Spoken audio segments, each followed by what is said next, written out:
एक लक्ष्य ऐसा जरूर बनाइए जो आपको सुबह जल्दी उठने के लिए मजबूर करे। नमस्कार, मैं Sandeep Yadav ocean of knowledge में आपका स्वागत करता हूं। आज हम लोग बात करेंगे रिफ्रैक्शन ऑफ लाइट के बारे में। तो रिफ्रैक्शन क्या होता है, जिसको हिंदी में अपवर्तन बोलते हैं। मतलब जब कोई प्रकाश किरण एक पारदर्शी माध्यम से दूसरे पारदर्शी माध्यम में जब वह प्रवेश करती है तो जो प्रकाश की जो डायरेक्शन होती है, जो दिशा होती है, वो बदल जाती है और उसकी जो वेलोसिटी होती है वह भी बदल जाती है। अब इसको एक फिगर के थ्रू समझते हैं। इसे मान लीजिए एक कोई मीडियम या एयर है और यहाँ पर एक कोई दूसरा मीडियम ग्लास है, दूसरा माध्यम। जब कोई लाइट रे आई, या एक पारदर्शी माध्यम यह भी, और ग्लास भी क्या है, पारदर्शी माध्यम है। मतलब जब कोई लाइट रे आई और उसकी डायरेक्शन चेंज हो जाती है, या तो देखिए यह नॉर्मल की तरफ झुक जाएगी या दूर जाएगी, क्योंकि यह जो माध्यम है यह विरल माध्यम है और यह क्या ग्लास जो है यह सघन माध्यम है इसकी अपेक्षा। तो इसका मतलब जो लाइट रे आएगी वह नॉर्मल की तरफ झुक जाएगी। तो इसी घटना को बोलते हैं अपवर्तन। जैसे अगर कोई ए हो गया, ये बी हो गई, ये सी, मतलब कोई एक इंसिडेंट रे आई और वह अपवर्तित होके निकल गई दूसरे माध्यम में। और देखिए जो नॉर्मल के साथ जो ये इंसिडेंट रे जो एंगल बनाती है इसको बोलते हैं एंगल ऑफ इंसिडेंट। इसको आई से डिनोट किया जाता है। और जो यहाँ पर जो अपवर्तित हुई है किरण, ये वाली रिफ्रैक्टिव रे, यह जो नॉर्मल के साथ जो एंगल बनाती है इसको बोलते हैं रिफ्रैक्टिव एंगल। इसको स्मॉल आर से दिखाया जाता है। अब बात करते हैं रिफ्रैक्शन के कुछ नियम होते हैं, उसको देख लेते हैं।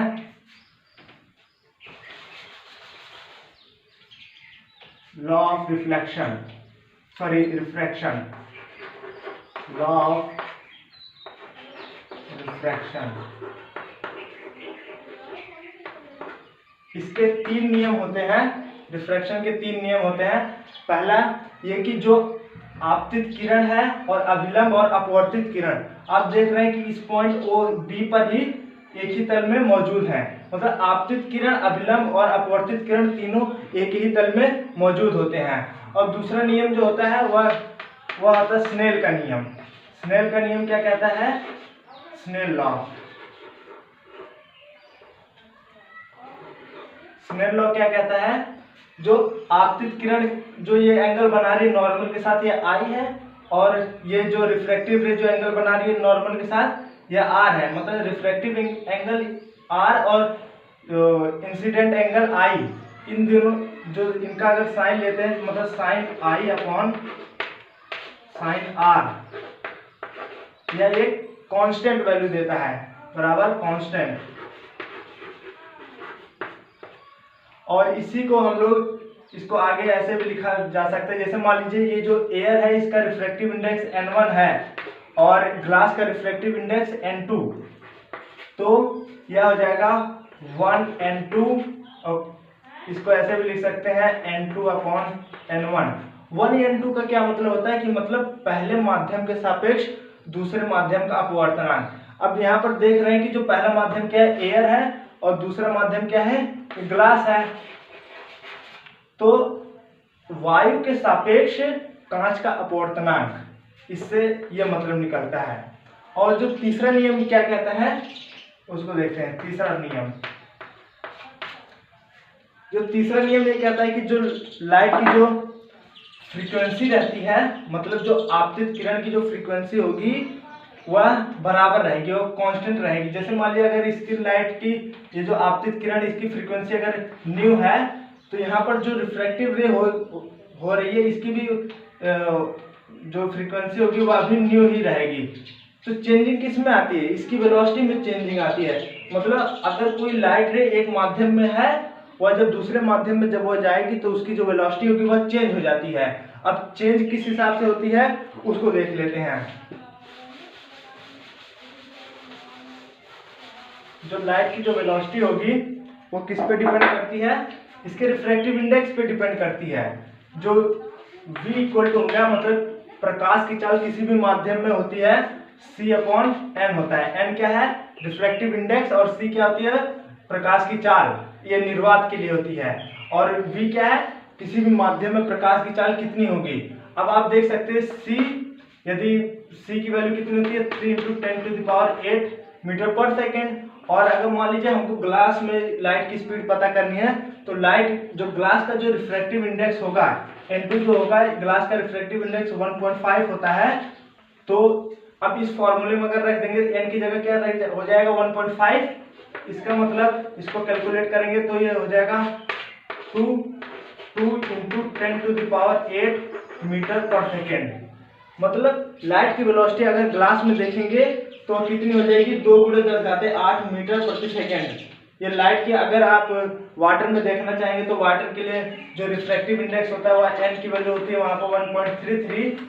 तो c/1.33 कर देंगे तो जो वैल्यू आएगी वह लाइट की स्पीड इन वाटर में आ जाएगी। अब देखते हैं लाइट जो है वो कब नॉर्मल की तरफ झुकेगी और कब नॉर्मल से दूर जाएगी, उसके लिए क्या कंडीशन है। इसे अभी हमने देखा कि जो स्नेल लॉ बताया कि sin r = N2/N1। ठीक, अब देखिए यहाँ पर N2 की वैल्यू कितनी है 1.5 और N1 की वैल्यू होती है, एयर के लिए हमेशा रिफ्रैक्टिव इंडेक्स 1 लिया जाता है।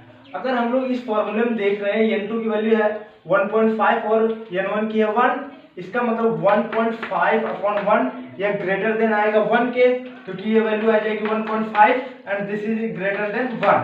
मतलब जब N2/N1 की वैल्यू यह ग्रेटर देन 1 होगी तो क्या होगा कि sin r is greater than 1 हो जाएगा।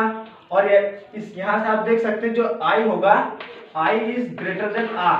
मतलब जो आपतन कोण वह आपतन कोण अगर अपवर्तन कोण से जब बड़ा होगा तो जो लाइट रे है वह नॉर्मल की तरफ झुक जाएगी, ऐसे यहाँ पर दिखाया गया है।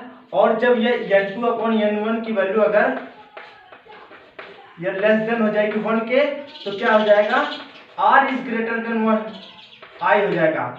मतलब अगर अपवर्तन कोण से जब छोटा हो जाएगा तो क्या होगा, जो लाइट रे होगी वह अब नॉर्मल से दूर जाएगी। इसको आप इस तरीके से देख सकते हैं, जैसे मान लीजिए जब कोई लाइट रे ग्लास से एयर में जा रही है, मतलब एक है डेंसर मीडियम, एक है रेयर मीडियम। अगर मान लीजिए ये ग्लास है, कोई ये ग्लास है ट्रांसपेरेंट। अब यहाँ पर लाइट रे कैसे जाएगी, क्योंकि यह डेंसर मीडियम है और ये वाला है ये रेयर मीडियम है। तो हमने बताया कि डेंसर मीडियम से और रेयर मीडियम में जब लाइट रे जाएगी तो वह नॉर्मल से दूर जाएगी, कुछ ऐसे चली जाएगी लाइट रे। तो यहाँ पर देख सकते हैं। अब हम लोग बात करेंगे कि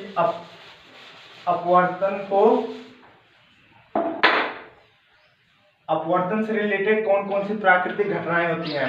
जैसे मान लीजिए अगर कोई बाल्टी है, उसमें पानी रखा गया है, तो उसमें अगर हम कोई सिक्का डालते तो वह हमको उभरा हुआ नजर आएगा। जैसे अगर कोई बीकर है और इसमें हमने पानी भर दिया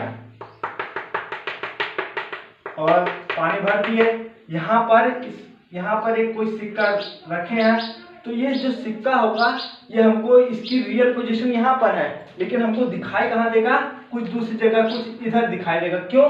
क्योंकि जो रिफ्रैक्शन की वजह से होता है, क्योंकि यह देखिए डेंसर मीडियम हो जाएगा।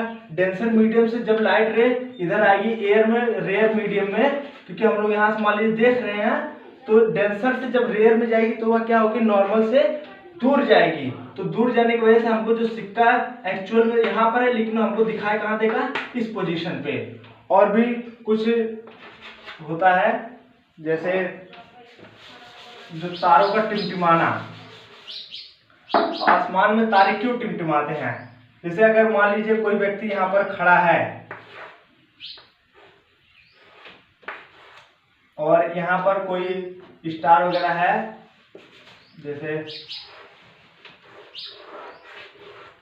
तो ये तारा टिमटिमाएगा क्यों, क्योंकि आप देख सकते हैं जैसे जैसे ऊपर जाते हैं वायु की जो परतें होती हैं वहाँ पर मतलब तापांतर होने के कारण, क्योंकि टेम्परेचर हमेशा घटता बढ़ता है, तो वहाँ पे जो हवाएं होती हैं वह कोई ठंडी होगी कोई गर्म होगी।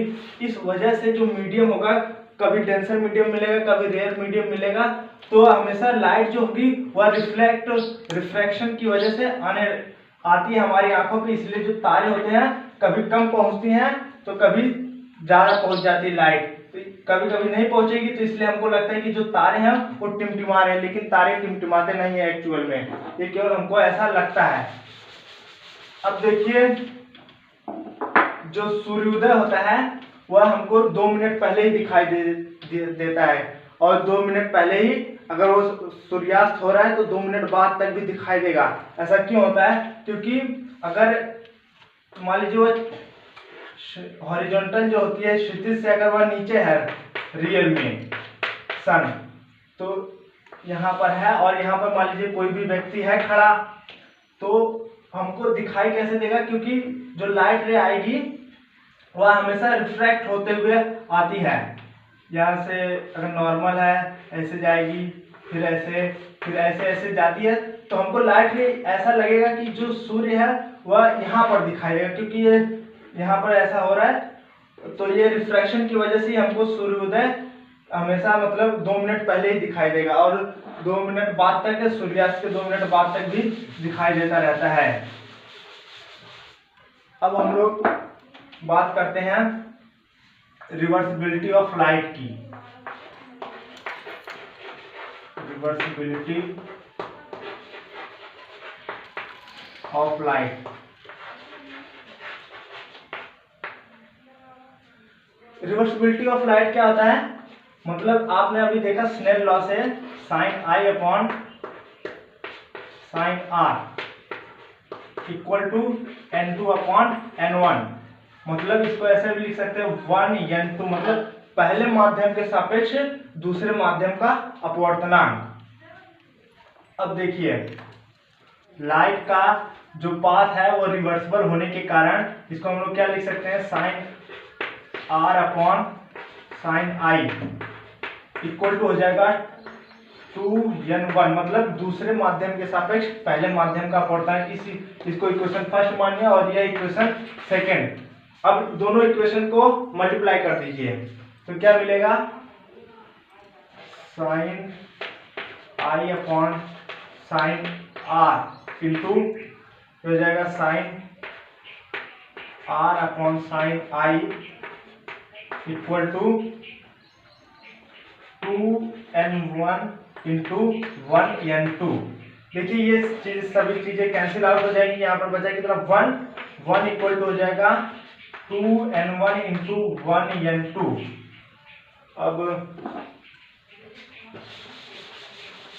अब देखिए इसको क्या लिख सकते हैं? 2n1 इक्वल टू हो जाएगा 1 अपॉन 1n2। इसी को बोलते हैं रिवर्सिबिलिटी ऑफ लाइट। अब हम लोग बात करेंगे क्रिटिकल एंगल और टोटल इंटरनल रिफ्लेक्शन के बारे में। तो क्रिटिकल एंगल पहले देखते हैं। देखिए क्रिटिकल एंगल,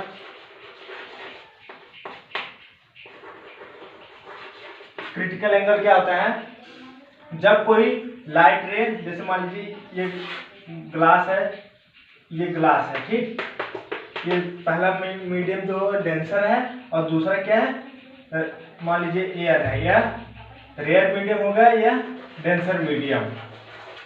जब कोई लाइट रे वह आई और यहाँ पर क्या होगा? थोड़ा सा नॉर्मल से दूर जाएगी, क्योंकि ये डेंसर मीडियम है और यह रेयर मीडियम है, तो नॉर्मल से दूर जाएगी ऐसे। और अगर हम लोग एंगल आई को बढ़ाते जाए तो एंगल आर भी बढ़ता जाएगा।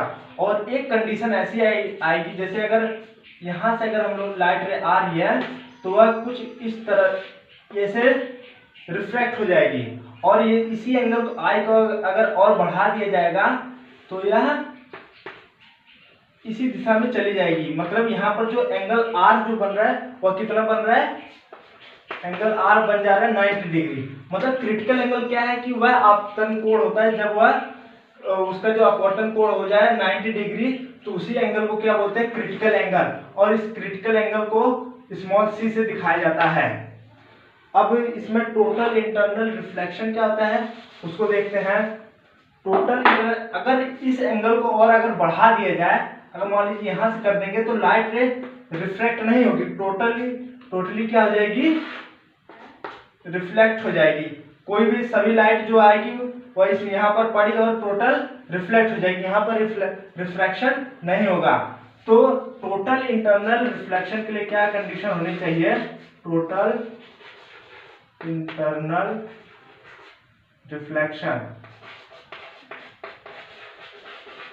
टोटल इंटरनल रिफ्लेक्शन के लिए क्या होना चाहिए कि पहला जो मीडियम होना चाहिए वह सघन माध्यम से विरल माध्यम में होना चाहिए, तभी जाके हमको क्रिटिकल एंगल मिलेगा और रिफ्लेक्शन, टोटल इंटरनल रिफ्लेक्शन मिलेगा।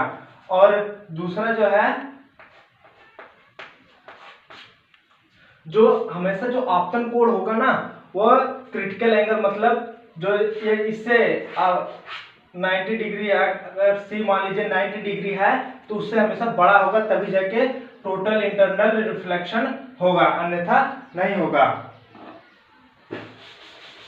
तो ये सब अब हम लोग बात करेंगे क्रिटिकल एंगल और जो रिफ्रैक्टिव इंडेक्स होता है उसमें क्या रिलेशन होता है, सी एंड एन में क्या रिलेशन होता है उसको देखते हैं। जैसे स्नेल लॉ से देखा गया है कि sine i upon sine r equal to होता है n2 अपॉन n1। जो n2 है यह डेंसर मीडियम है और n1 क्या है, रेयर मीडियम। ठीक, और हमने देखा कि जो C होता है वह R इक्वल टू, जब 90 डिग्री होगा तभी वो क्रिटिकल एंगल होता है। इसका मतलब साइन आई अपॉन, जब ये R की वैल्यू 90 डिग्री हो जाएगी और I क्या हो जाएगा, C के बराबर हो जाएगा, तो ये यहाँ पर I इक्वल टू C हो जाएगा। तो sine C upon sine 90 equal to हो जाएगा n2 अपॉन n1, इसको 1n2 भी लिख सकते हैं। तो साइन 90 की वैल्यू कितनी होती है, 1 होती है, sine C equal to 1n2 हो जाएगा। अब इसको ऐसे भी लिखा जा सकता है, sine C equal to 1 upon 2n1। यही रिलेशन होता है क्रिटिकल एंगल और रिफ्रैक्टिव इंडेक्स में। तो बस आज के लिए इतना ही, धन्यवाद।